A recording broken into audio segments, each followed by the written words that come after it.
half ago, basically. And 43 years old is not very old, you know, and he was such an amazing actor for being here for so little time. And it's very cliche to say, but he'll just always be Black Panther among many other things to me. He's Black Panther. He was Jackie Robinson. Thurgood Marshall. I can't remember the other one, but he also did another biopic, and he was also fantastic in that as well. Didn't he die on Jackie Robinson Day too? Yeah, they announced that he died on Jackie Robinson. Like, the players are celebrating Jackie Robinson this weekend. They're all wearing the number 42. It's really cool. They do it every year. Normally they're on April 15th, because April 15th is the day that Jackie Robinson was in the starting lineup for the Dodgers, thus breaking the color barrier. It's actually a whole interesting conversation. Yeah. Fun fact about Jackie Robinson, he's actually going to be in this episode, making a special guest appearance with one of the boxers that we talk about. Yeah, so it sucks, but I always thought that was happening. I'm like, that's cool. I mean, it's the role that got him his biggest up to that point biggest exposure, was playing Jackie Robinson. Well, the fact that he's doing all these movies, doing his own stunts, even writing too, while he's doing chemotherapy and probably in an immense amount of pain. Yeah. Like, he is an absolute legend and will forever be an absolute legend in the world, and not just in the world of Marvel, but in like the world of just acting in general. Yeah, most people go their entire career and would hope to have half of the level of influence that he had, and he did that in such a short time is amazing, and he was fantastic. And it always sucks when someone dies well before their time, whatever that means. Obviously, we don't. I mean, they say the good die young. Yeah. Sorry, go ahead. But what is cool is that, like, you saw it all play out, and how everybody, it was like, sometimes when a celebrity dies, there's like everything that they ever did is dug up for better or for worse. There was none of that. Everyone came together. It was kind of cool, because in the middle of the shitstorm that we're dealing with right now, it was nice to have some positivity. Well, it's like, yeah, the internet was nice to each other for like a day, which is nice. Well, it almost felt like a Kobe Bryant gut punch sort of death, not like, I mean, Kobe Bryant was obviously like, Kobe Bryant, the most unexpected death, but like 2020, like bringing that whole Bozeman dying too was a very much of a gut punch. I mean, not of the, I don't want to rank people's deaths, but it's like it had that similar gut punch feeling. Yeah, part of the thing too with the Kobe Bryant thing actually makes it kind of similar. Is I remember getting the news on my phone as the Bozeman stuff came out, and I was thinking to myself, and then I tried to click on the link and it wouldn't link. I was like, this is the Kobe Bryant thing all over again. So it's kind of comparable in that way, but I just didn't think that was. It's just weird. I don't really have the words for it, because I just didn't. You weren't expecting it, that he was, like I said, doing all that stuff while having cancer, at the same time being able, like, celebrities get no privacy in our society. That he was able to do all that and keep it under wraps, and that the people who he worked with probably knew that he was sick and still also kept that under wraps. And he also went to fan conventions and things like that as well. I mean, the dude clearly just didn't rest. And it just shows that, he didn't want his cancer diagnosis like taking over everything while he's trying to do all these things. And I remember going back to Kobe Bryant, we were together, Nick, and I told you, like, look, stop at the 7-Eleven. I want to get something to drink. And then I go in, like, get like a Dr. Pepper, and you're like, Kobe Bryant just died. I'm like, with classic Nick subtlety. And I said, subtlety is for losers. And I said, you're fucking lying, right? This is a joke. And he's like, no. And then TMZ, like, you showed the TMZ article. I'm like, usually TMZ is like first to those kinds of things.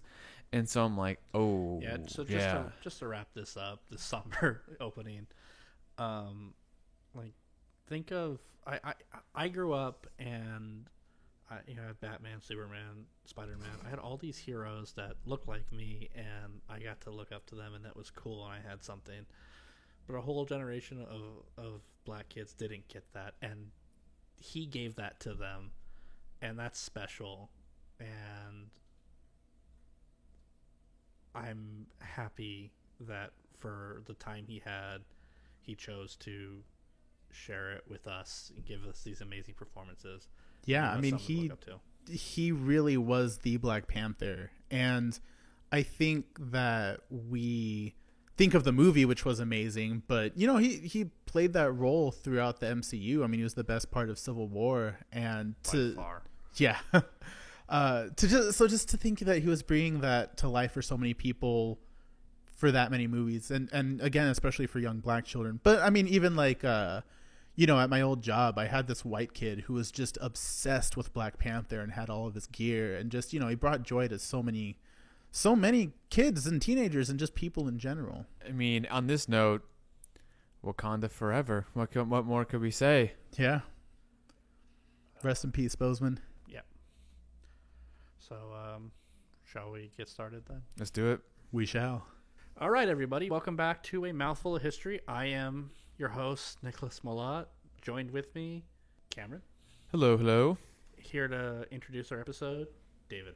Hey, everyone. Resident bad boy of the podcast, David here. Shut the fuck up. So For our audience, please don't let him pat himself on the back. Make sure you write in the comments how he shouldn't do this.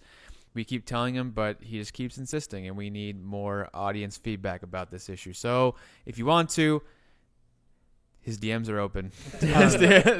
in my defense, I have a broad, well-shaped back with plenty of room to pat. So why not pat it? But I want our audience to full mount you. we're talking about jiu-jitsu, right? Which, in general, and just in life, we want you to get full mounted. which, by the way, just really quickly returning to Bozeman. So I just started doing jiu-jitsu training again, but just with one other person that I consistently train with because I don't want to be in a gym surrounded by people and MAGA chuds. Yeah, that, and then also just I don't want to be like swapping germs with a bunch of people, and of course, you know, all that. So, you know, I just come back in the park with training with my one jiu-jitsu partner, and I was in a good mood, but I had temporarily forgotten that this is the year 2020, and you are legally not allowed to be in a good mood for more than 20 consecutive minutes, and that's how I found out. But anyway, so that little tangent aside, I chose this episode actually kind of going off of that, about how this year has really sucked. And feeling good for 20 minutes? Yeah, and not being able to feel good for more than like a few minutes at a time.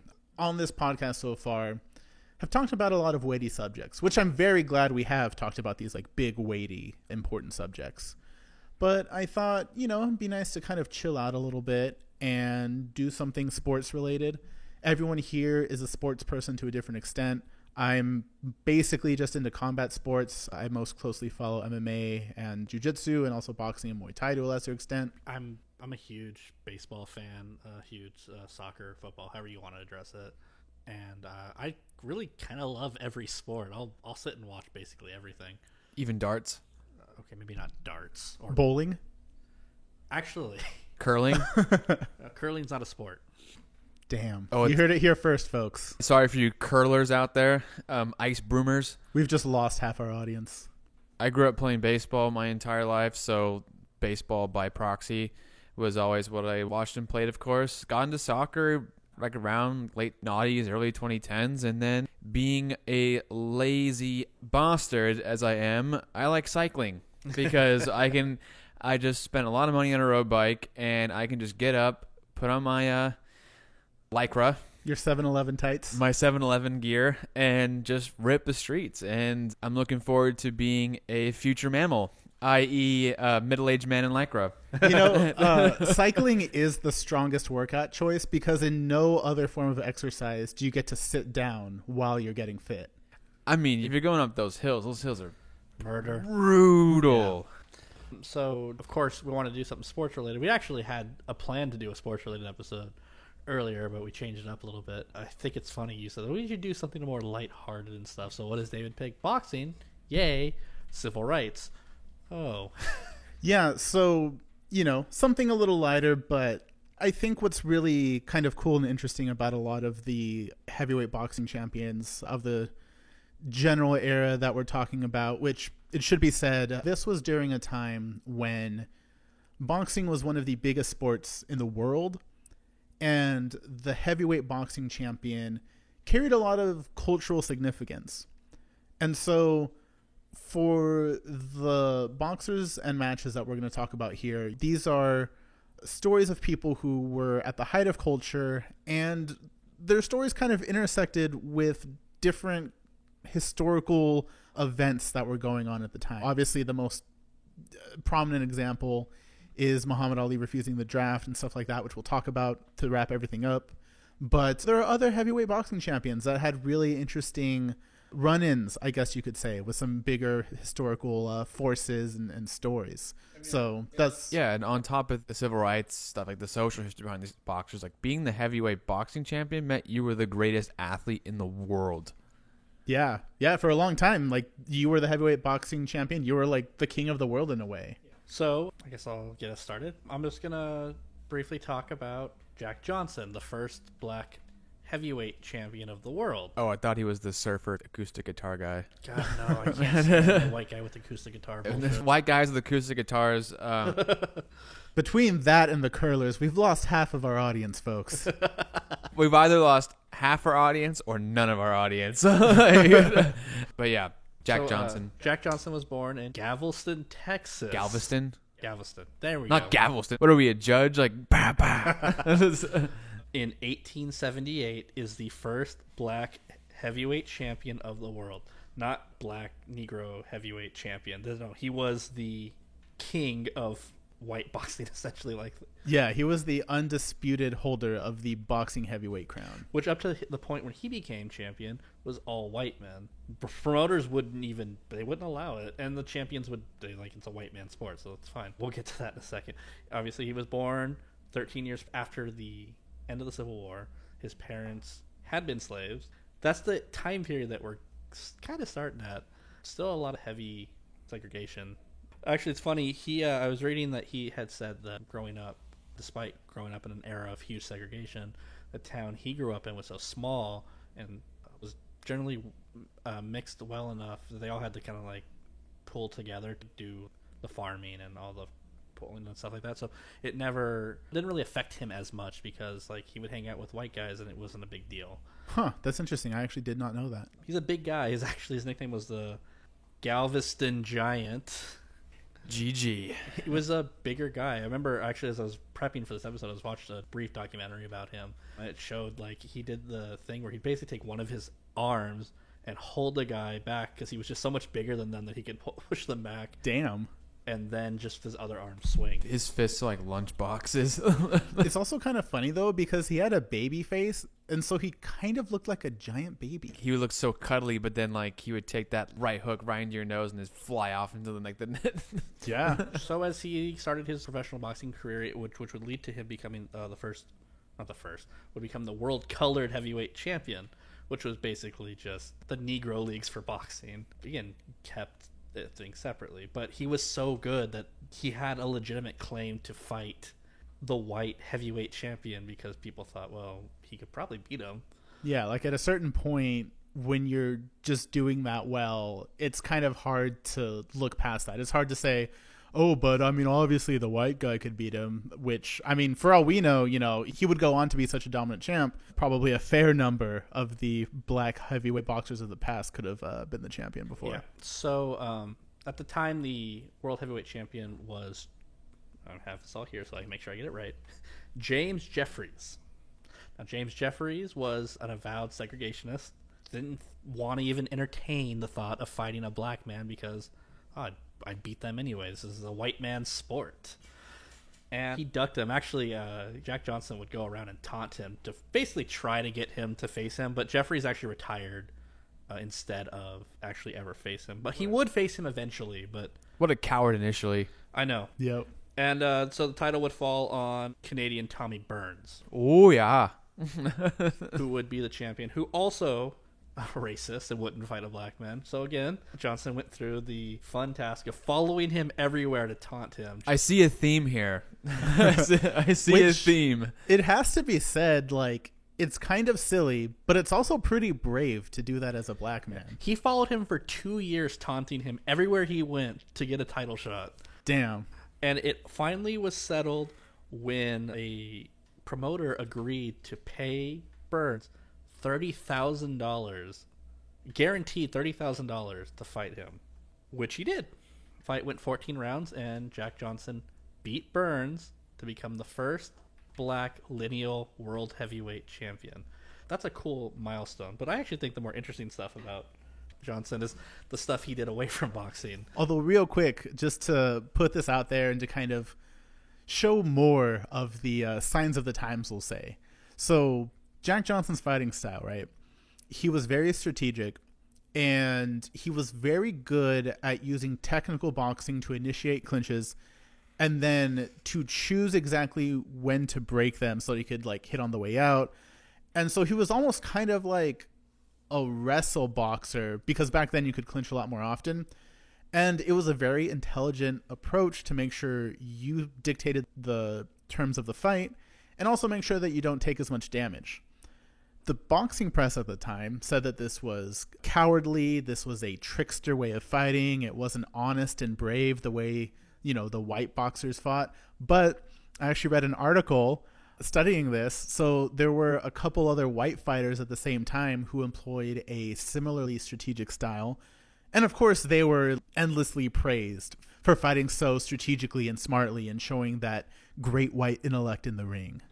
Yeah, actually, one more thing I want to mention about the boxing thing. His win would actually force the very racist fans who couldn't stand the thought about them being dominated by a black man to call for a great white hope to come and challenge him. And actually, he would hold on, if I remember correctly, he'd hold on to the title for 8 years. It was something like that. He was heavyweight champ for a long time. Oh, and by the way, the return of that last... Jeffries. Yeah, Jim Jeffries. He was the first great white hope. Yeah, exactly. And he beat him. Some of the interesting things about Johnson away from the ring that I learned researching this episode is he was married 3 times, all to white women. Again, folks, this is like the beginning of the 1900s. Like, this is the like 1900s and 10s. Yeah, obviously that there were laws on the books in a lot of states still at this time that forbid interracial marriage. So of course this is a big deal.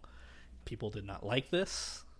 One thing I liked about Jack Johnson though is that he kind of like the world's first athlete troll. He did not give a fuck. He did not give a fuck. He would flaunt all of this, and I appreciate that because obviously he's a trained fighter, so he can defend himself. So And what's there to lose, really? Yeah, exactly. So he did all this stuff where, like, he'd married white women. And from what I can tell reading the stuff, it's not like they were just, like, married. He just picked, like, white women because, oh, I can date white women. He, for more or less, loved these.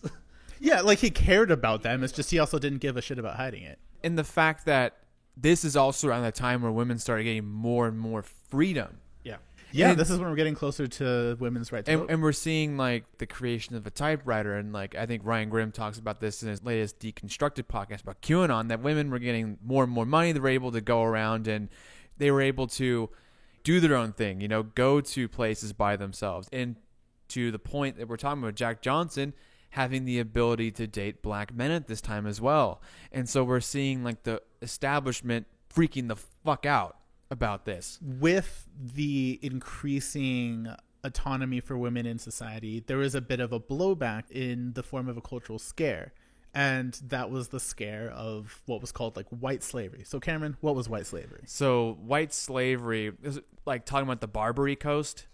Oh, they're taking like white women and put them into sex trafficking. People were saying like, oh, ice cream parlors or, you know, fruit stores, like these foreigners are snapping white women up and sending them out to like the Barbary Coast for like sex trafficking. It had something to do with the Barbary Coast, like North Africa-ish, but like there's like the fear of like, oh, the foreigners, watch out. Yeah, Like, it was a wild panic. And in response to that, there was a law that was passed. The Mann Act. Now, the Mann Act... not a pun. Not a pun. James Mann. Yeah. The Mann Act was a law, actually a big law of the progressive era, which in theory is good. It was all about trying to halt sex trade and victims of, and those kind of victims and stuff like that. However, in practice, it was used mostly to punish black men for engaging in sexual activity with white women. And Jack Johnson was actually arrested, tried, and if I remember correctly, convicted on charges of violating the Mann Act, mostly for bringing his No, keep on. mostly, but this was with a woman he was married to. And he fled Europe for 12 years. Yeah, After to that, avoid prison. to avoid prison time. So he came back and then had to serve his time. But it's just like, yeah, it just, this was kind of like a whole conspiracy thing. The Mann Act and the whole like white slave trade thing. It was the first instances of like what we see with QAnon today. But that is a whole nother podcast we can do. With the Mann Act, it's like you couldn't take women across state lines for immoral reasons. And then what white people thought that day is that a white girl dating a black man was immoral. Clearly, Hence, that white woman was being taken advantage of. the hypersexualized black man with a virgin white girl. You know, like that's For reference, just watch some of the scenes of The Birth of a Nation. Just those scenes. Don't watch the whole movie. Yeah. Just to wrap this up, Jack Johnson also used his money to open up integrated restaurants and other businesses. He was kind of a pioneer in that sort of thing for more than one reason. So I think the reason why you start with him is not just because of the landmark of being the first black world heavyweight champion. It's that he also was like, didn't give a fuck about the norms of the time. And when it comes to civil rights, you have to kind of not give a fuck about the norms, even if your intentions are not to make a change or anything like that. Which I don't really get the appearance that was what his intentions were. Yeah, he actually ducked black contenders against him when he was the heavyweight champion. He only fought white men. Yeah, because he thought he could make more money doing it. But you start with him because he's an important cornerstone. He did enact some positive change, even if unintentional. Yeah, he helped scratch some barriers that would later be broken in a more kind of comprehensive way. But then also, white people had this image of him as like radical, doesn't know his place in society. Ultimately, Jack Johnson's reputation set future athletes up, and one of them being Joe Louis Barrow, or we know him best as just Joe Louis. If I remember correctly, it was because when he was signing up his papers, he couldn't fit his whole name on there. And it just sounded better. It does. Just it rolls off the Joe Louis. Easy. It has good mouth feel. Joe Louis, heavyweight boxing champ. This is a boxer who had to recreate a new image for himself. Yeah, he had to navigate being a black man in the world of sports. But with Jack Johnson being that precedent that, white America has this set image of what a black boxer is. And Joe Louis was born a little bit before the start of World War I, May 13th, 1914. And he was born into poverty in Alabama and, like that time, had some descendants that were slaves. He was the grandson of slaves. Being black in the South, you have the Ku Klux Klan hanging around all the time. Constant harassment from the KKK forced his family to move north during what we know in American social history as the Great Migration, seeing black families moving north in search of better job opportunities. But as we know in America, there is de jure segregation in the South and de facto segregation in the North. Yeah, the North tries to pretend like they're like so much better than the South because, they abolished slavery well before. But they abolished slavery not because they wanted to abolish slavery, because slavery didn't make as much sense in a much more shipping and industrial North as opposed to the plantation South. They're still racist as all hell. In fact, you can make the argument they're just as or sometimes even more racist. White families in white neighborhoods would deeply protest black families moving in. I read a book called Arc of Justice, and it talked about that in Michigan, where Joe Louis's family would eventually move to. His family settled in Detroit. So this is when he was 11 years old, so 1925. He got into amateur boxing. So his mom actually wanted him to do violin. Just a slightly different field. But he used that money to fund his boxing career. He won 50 out of 54 amateur matches, 43 by knockout. Wow. So this guy, ultimately, he'll be known as the Brown Bomber. He'll be dubbed that as he, starts winning titles and whatnot. Wasn't Joe Louis one of the ones who was in the Olympics too? That was Jesse Owens, wasn't it? Jesse Owens was the runner. He was, but did Joe Louis ever? he wasn't in the compete? Olympics. Okay. his fight with the boxer I'm going to talk about, intertwining Max Schmeling, that was sort of like the Olympic adjacent when it comes to like Aryanism and racism and stuff like that. He gets the attention of a guy who ran an illegal gambling ring named Joe Roxborough. So Joe Roxborough sees this young prodigy Joe Louis kicking ass, taking names. He wants to mold this guy. Throughout history, black boxers did have white managers, but the thing is they would run them into the ground before they even got into their primes. They would just use them like cannon fodder, not give them the best equipment, facilities to train, very exploitative.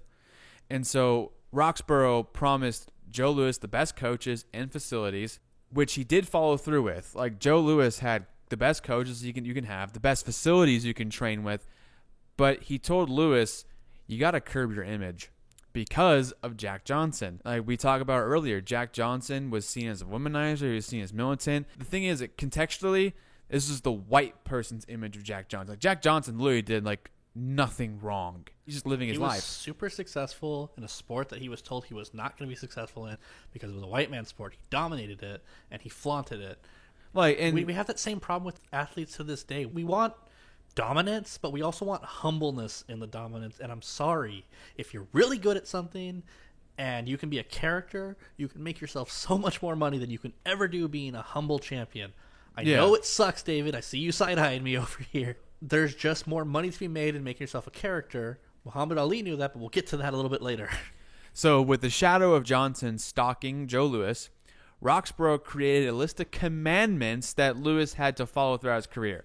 These commandments include 1. Never be photographed with a white woman. 2. Never gloat over a fallen opponent. Like if he's knocked out, don't like teabag him. That's too much. It's too much. Don't ever not rub your balls on your opponent. No. 3. Never engage in fixed fights. And finally, live clean and fight clean.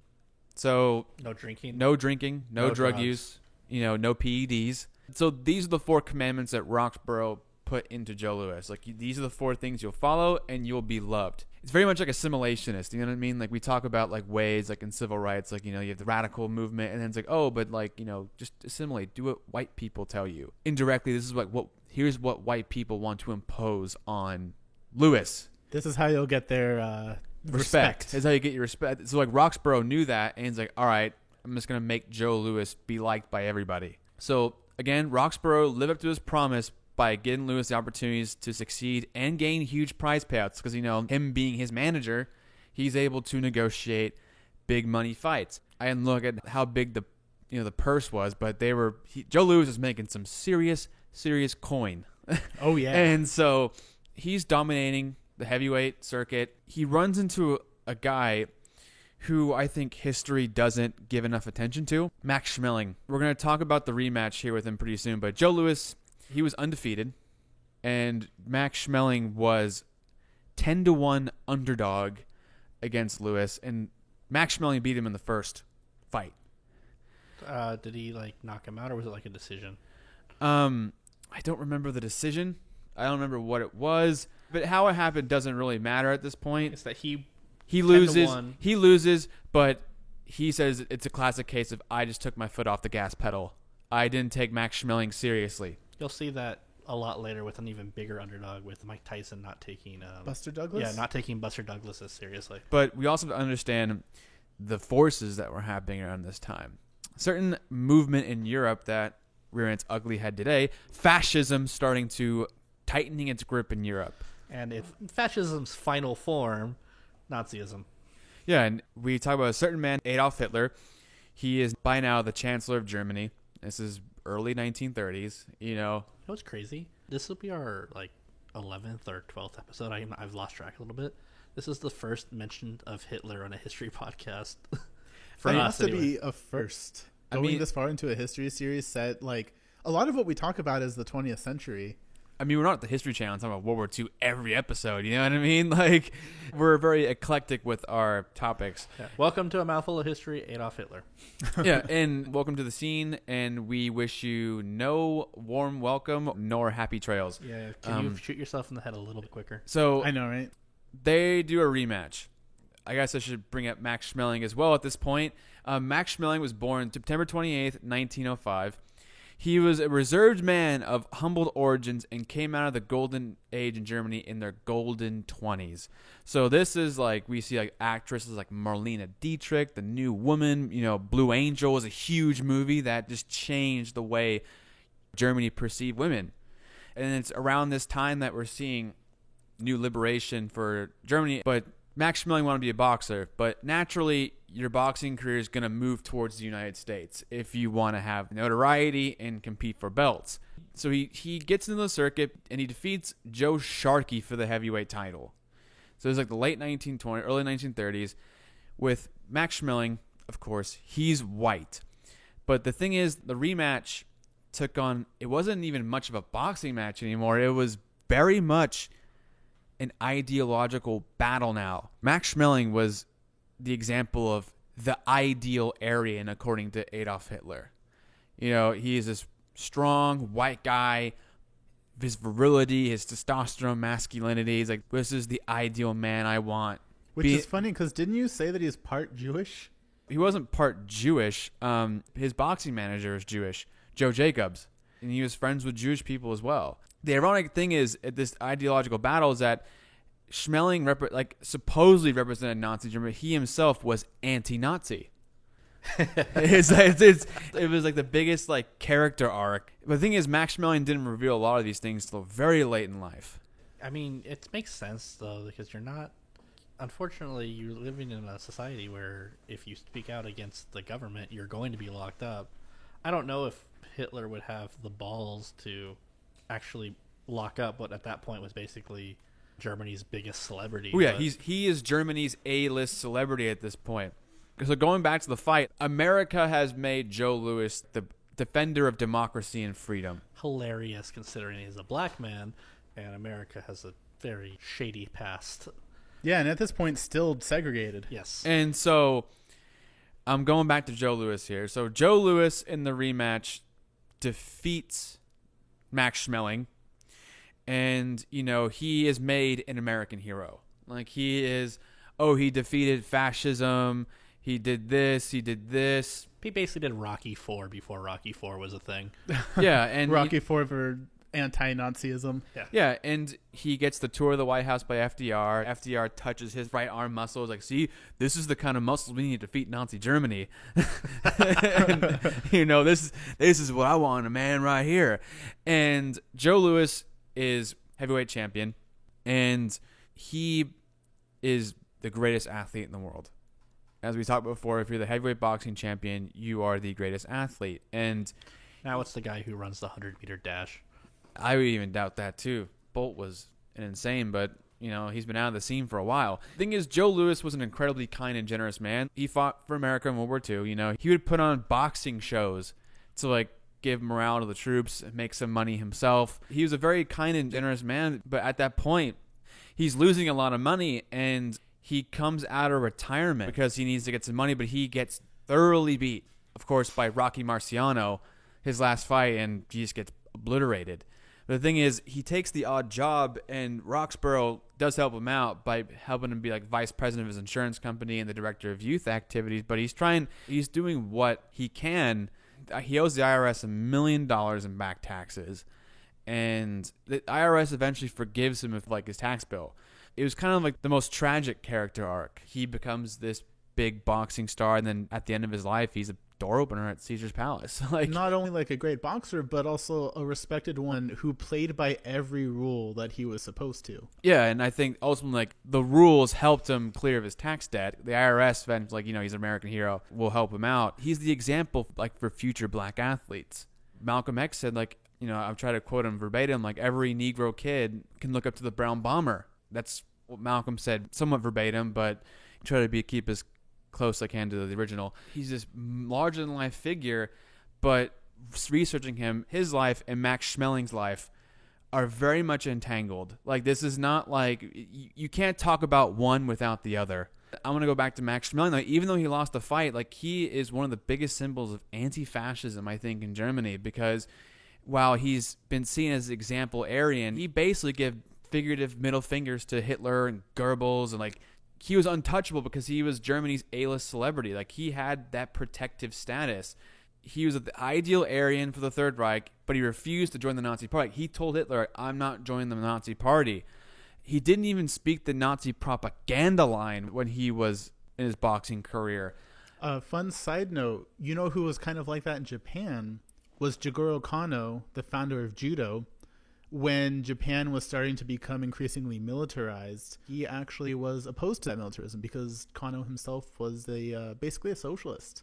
So, fun little side note. Well, it's like we have these big ideal like athletes that, you know, are supposed to represent the militarism of like the masculinity of these empires, these countries, but they're like the exact opposite. Yeah, because just real quick to talk about like how sports can go like both ways, because yeah, there is that masculine aspect of dominance, but then also to be good in any sport, even if it's a solo one, you need to have cooperation and a sense of community with the people that you train with. And so in sports, there's this kind of double-edged sword where on the one hand, you know, you do have those ideals of like dominance and masculinity and all that, but on the other hand, you have this idea of mutual benefit and cooperation for the betterment of all.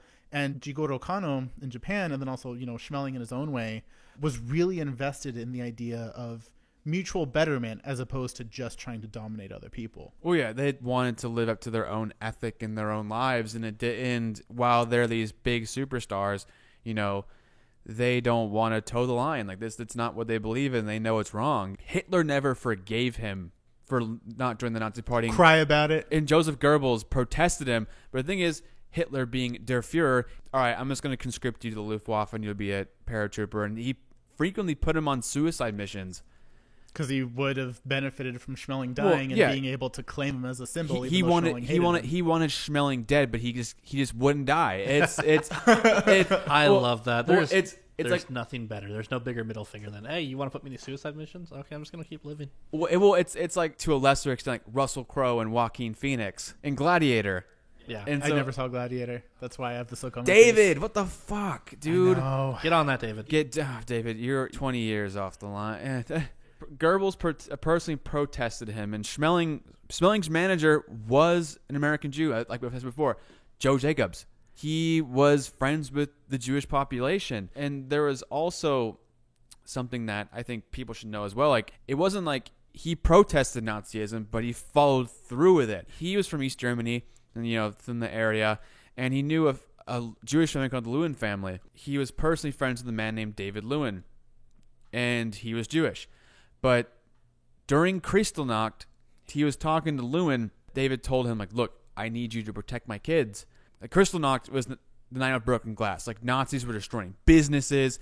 They were tormenting Jews in the streets. This was basically the first shot of what would become the final solution. And so Max Schmeling takes his sons in and puts them into his apartment and tells the clerks, like, look, I'm sick. No one is to visit me. So he saves the sons for a few days. A lot of this wasn't revealed until 1989. Like, Schmeling was a very private man. The son Henry spoke to Graham Kislingbury of the Corvallis Gazette-Times, and he talked about Schmeling. Like, they had a conversation about his dad, and Henry said, my father met Max's family and made it easy for him. Like, he was friends with, the Schmelings and the Lewins were friends, and Max became a friend of my family. He was very clean-cut and very polite. He fixed our bicycles. Only people who lived during Hitler's time know what a great risk he took in trying to save us and help the Jewish people. That's a G right there. And so Henry Lewin told Kislingbury, Schmeling kept us there for 2.5 days or more in his apartment. And so the Lewin family after that, like, once Kristallnacht went down, Schmeling drove them back to their dad's house, and they got the first boat out of there. But the thing is, the only port that could accept them was in Shanghai. Damn. So they went to China, and so Henry became a big guy in the hotels. I mean, it's not much about Werner. He started working his way up, and he became like a vice president, like one of the Hilton hotels in San Francisco. This is what the conversation was. And after Joe's career in boxing, Max Schmeling worked for the Coca-Cola company. He became friends with Joe Louis. They were very close confidants after that. And basically, Schmeling's reputation as a boxer was that, like, he was friends with everybody.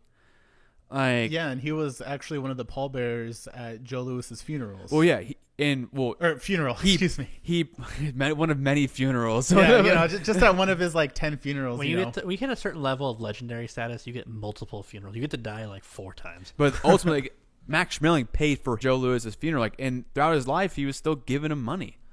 He's a real one. He was still giving him money, like, even until his death. I know I'm skipping around here, but Schmeling didn't reveal a whole lot of this until at least 1989. The Lewin brothers story came out when Henry Lewin was a manager or president of one of the hotels in Vegas and invited him out. So he flew out Schmeling and said, like, thank you so much. You're the reason why I'm here. They were throwing a big party for him, and this guy in the crowd said, why are you hosting a party for this Nazi? And the next day, Henry Lewin and Schmeling had to do a press conference, and they told the story to the world. Like, look, Max Schmeling saved my life during Kristallnacht and my brother's life during Kristallnacht. Like, you really had to clear the air. And before that, in 1975, he was interviewed and he said, like, looking back, I'm almost happy I lost that fight. Just imagine I would have come back to Germany with a victory. I had nothing to do with the Nazis. They would have given me a medal, but after the war, I might have been considered a criminal. And the thing is, he was such a private man, and he wanted just to keep it under wraps. You know, like, he didn't want to boast, but he was forced to, like, you know, he's like, look, I'm not a Nazi here. Like, yeah, I did what I could. He was a low-key person, and you kind of had to be low-key if you were anti-Nazi during the Nazis. Yeah. So, in 1932, he married a beautiful Czech actress named Annie Ondra, and they became Germany's power couple. But there was a certain woman who was super jealous of Schmeling and of Ondra, and her name was Eva Braun. What? So the U.S. intelligence found 22 pages of her notebook after both suicides. Oh, my God. And she basically stated, like, not directly, that she wanted to be with Schmeling instead of Hitler. Dude, when you said spicy, I was not ready for this level of spice. Damn. So she writes, March 11th, 1935, there is only one thing I want. I would like to be seriously ill and to hear nothing more about him for at least a week. Why doesn't something happen to me? Why do I have to go through all of this? If only I had never set eyes on him. I am utterly miserable. I shall go out and buy some more sleeping powder and go into a half-dream-like state, and then I won't think about it so much. Why doesn't that the devil take me with him? It would be much better with him than it is here. Damn. You can tell she is just like... Yeah.